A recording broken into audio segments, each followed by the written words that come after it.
Assalamualaikum warahmatullahi wabarakatuh. Shalom, Om Swastiastu, Namo Buddhaya, salam kebajikan, rahayu, dan salam sejahtera bagi kita semuanya. Perkenalkan, nama saya Halim Rahmansah dengan NIM 81114222369 dari mata kuliah Hukum Ketenagakerjaan hari Selasa pukul 11.00 WIB sampai dengan 13.00 WIB dengan dosen pengampu yaitu Bapak Dr. Pratama Hari Herlambang SHMH dan juga Bapak Muhammad Imam Gustomi SHMH. Pada kesempatan kali ini saya akan memaparkan mengenai penyelesaian ataupun upaya-upaya yang digunakan dalam menyelesaikan permasalahan sengketa hubungan industrial. Dalam hubungan industrial tidak terlepas dari adanya beberapa permasalahan yang mungkin terjadi. Di antaranya adalah perselisihan hak, perselisihan kepentingan, perselisihan pemutusan hubungan kerja ataupun PHK, dan juga yang terakhir adalah perselisihan pemutusan antar serikat pekerja. Nah, dalam hal ini terdapat beberapa cara ataupun mekanisme yang dilakukan untuk menyelesaikan persoalan-persoalan tersebut, yang mana secara umum terdapat 3 upaya yang dapat dilakukan. Yang pertama adalah upaya bipartit, kemudian yang kedua adalah tripartit, dan upaya terakhir yang dilakukan adalah melalui upaya gugatan di Pengadilan Hubungan Industrial. Yang pertama saya akan menjelaskan mengenai perundingan bipartit, yang mana perundingan bipartit adalah perundingan antara pengusaha ataupun gabungan pengusaha dan pekerja atau serikat pekerja atau antar serikat pekerja dalam satu perusahaan yang sama yang sedang mengalami perselisihan. Nah, memang pada prinsipnya ketika terjadi perselisihan, upaya yang diupayakan terlebih dahulu adalah melalui perundingan bipartit secara musyawarah untuk mencapai mufakat. Dalam hal ini, upaya bipartit atau perundingan bipartit ini harus diselesaikan dalam jangka waktu paling lama adalah 30 hari. Namun jika dalam jangka waktu tersebut salah satu pihak menolak berunding dan juga tidak tercapai kesepakatan dalam perundingan tersebut, maka perundingan bipartit dianggap gagal. Kemudian apabila perundingan bipartit ternyata menghasilkan adanya kesepakatan bersama, maka dibuat perjanjian bersama yang ditandatangani oleh para pihak. Perjanjian bersama ini mengikat dan juga menjadi hukum sehingga wajib dilaksanakan oleh para pihak. Setelah itu, perjanjian bersama ini wajib didaftarkan ke Pengadilan Hubungan Industrial pada pengadilan negeri di mana para pihak tersebut mengadakan perjanjian bersama. Sehingga jika perjanjian tersebut tidak dilaksanakan oleh salah satu pihak, maka pihak yang dirugikan tentu dapat mengajukan permohonan eksekusi ke Pengadilan Hubungan Industrial di wilayah tersebut. Upaya selanjutnya selain daripada adanya perundingan bipartit adalah perundingan tripartit, yang mana perundingan tripartit ini adalah perundingan antara pekerja dan pengusaha dengan melibatkan pihak ketiga sebagai fasilitator dalam penyelesaian perselisihan hubungan industrial. Nah, perundingan tripartit ini mencakup 3 hal atau meliputi 3 hal. Yang pertama adalah adanya upaya mediasi, kemudian yang kedua adalah konsiliasi, dan yang ketiga adalah melalui upaya arbitrase. Jenis upaya penyelesaian melalui perundingan tripartit yang pertama adalah upaya mediasi yang dilakukan untuk beberapa kasus ataupun persoalan, yang mana yang pertama adalah kasus persoalan perselisihan hak, kemudian perselisihan kepentingan, pemutusan hubungan kerja, ataupun yang terakhir adalah perselisihan antar serikat pekerja dalam satu perusahaan yang sama dengan cara musyawarah yang melibatkan mediator sebagai pihak ketiga yang bersifat netral, dan juga mediator ini berasal dari kantor instansi yang bertanggung jawab di bidang ketenagakerjaan kabupaten atau kota. Kemudian jika dalam mediasi ini tercapai adanya kesepakatan, maka dibuat perjanjian bersama yang ditandatangani oleh para pihak dan disaksikan oleh pihak mediator. Kemudian kesepakatan ini didaftarkan di Pengadilan Hubungan Industrial. Pada pengadilan negeri di wilayah hukum, para pihak mengadakan perjanjian bersama untuk mendapatkan akta bukti pendaftaran.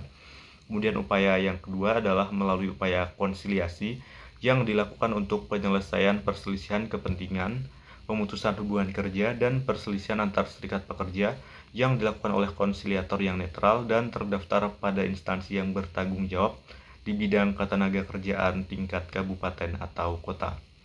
Nah, konsiliator ini bekerja dengan cara mengajukan permintaan ataupun mendorong para pihak untuk mengajukan permintaan penyelesaian secara tertulis kepada konsiliator yang ditunjuk dan disepakati.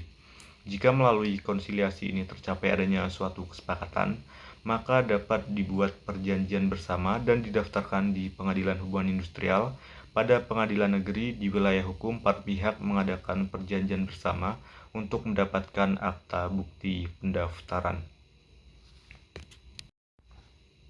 Kemudian upaya perundingan tripartit yang ketiga ataupun yang terakhir adalah melalui arbitrase, yang mana kasus yang dapat diselesaikan melalui proses arbitrase ini adalah perselisihan kepentingan dan perselisihan antar serikat pekerja dalam satu perusahaan. Arbitrase ini adalah penyelesaian perselisihan di luar pengadilan hubungan industrial melalui kesepakatan tertulis para pihak yang berselisih untuk menyerahkan penyelesaian perselisihan kepada arbiter yang putusannya bersifat final dan mengikat bagi para pihak. Kemudian dalam proses penyelesaian melalui arbitrase ini dimulai dengan mendamaikan para pihak. Jika terjadi kesepakatan, maka akan dibuat akta perdamaian. Namun jika tidak dapat dilakukan kesepakatan, maka akan diteruskan dengan adanya pemeriksaan hingga kemudian dikeluarkannya putusan. Putusan ini bersifat ataupun mempunyai kekuatan hukum yang mengikat para pihak serta bersifat final dan tetap. Putusan arbitrase ini selanjutnya akan didaftarkan di Pengadilan Hubungan Industrial pada pengadilan negeri di wilayah arbiter menetapkan putusan. Jika putusan arbitrase tidak dapat dilaksanakan, maka dapat diajukan fiat eksekusi di Pengadilan Hubungan Industrial yang tempat kesepakatan arbitrase tersebut didaftarkan. Kemudian juga perlu diketahui bahwasanya putusan arbitrase ini dapat diajukan permohonan pembatalan ke Mahkamah Agung paling lambat selama 30 hari kerja sejak diputuskan dengan alasan yang telah tercantum dalam pasal 52 ayat 1 Undang-Undang PPHI. Namun demikian, jika perselisihan tersebut telah diselesaikan melalui arbitrase, maka tidak dapat diajukan lagi ke Pengadilan Hubungan Industrial. Upaya terakhir dalam penyelesaian sengketa hubungan industrial adalah melalui gugatan yang diajukan ke Pengadilan Hubungan Industrial, yang mana proses ini dapat dilakukan ketika dalam proses perundingan tripartit, yakni mediasi dan konsiliasi, gagal mencapai kesepakatan. Namun dalam proses yang dilakukan melalui arbitrase, tidak dapat diajukan melalui gugatan sengketa hubungan industrial. Kemudian perkara apa saja yang dapat diselesaikan melalui Pengadilan Hubungan Industrial ini, yakni mencakup dua perkara. Yang pertama adalah di tingkat pertama untuk perselisihan hak dan juga perselisihan PHK. Kemudian yang kedua adalah di tingkat pertama dan tingkat terakhir untuk perselisihan kepentingan dan perselisihan serikat pekerja dalam satu perusahaan. Artinya dalam hal ini perselisihan hak dan perselisihan PHK dapat diajukan upaya hukum lebih lanjut, yaitu melalui proses kasasi ke Mahkamah Agung. Sedangkan untuk kasus perselisihan kepentingan dan juga perselisihan serikat pekerja dalam satu perusahaan tidak dapat lagi diajukan kasasi ke MA. Nah, adapun hukum acara yang berlaku dalam Pengadilan Hubungan Industrial adalah hukum acara perdata pada lingkungan peradilan umum, kecuali yang diatur secara khusus dalam Undang-Undang PPHI. Nah, untuk mengajukan gugatan perselisihan diajukan ke Pengadilan Hubungan Industrial pada pengadilan negeri yang daerah hukumnya meliputi tempat pekerja tersebut, terdapat beberapa hal yang harus diperhatikan saat pengajuan gugatan, yaitu yang pertama adalah harus dilampiri risalah penyelesaian melalui upaya mediasi dan konsiliasi. Kemudian yang kedua adalah harus terdapat nama lengkap dan juga alamat ataupun tempat kedudukan para pihak. Kemudian yang ketiga, adanya pokok-pokok persoalan yang diuraikan yang menjadi perselisihan ataupun objek gugatan. Dan yang terakhir adalah adanya dokumen-dokumen, surat-surat, dan hal-hal lainnya yang dianggap perlu oleh penggugat. Nah, setelah gugatan tersebut diajukan, selanjutnya akan dilaksanakan pemeriksaan oleh hakim dan akan diputus perkara perselisihannya. Demikianlah yang dapat saya sampaikan, semoga dapat bermanfaat dalam menambah ataupun memperluas hasanah pengetahuan kita semuanya. Kurang lebihnya mohon maaf. Wassalamualaikum warahmatullahi wabarakatuh, dan sampai jumpa pada kesempatan yang berikutnya.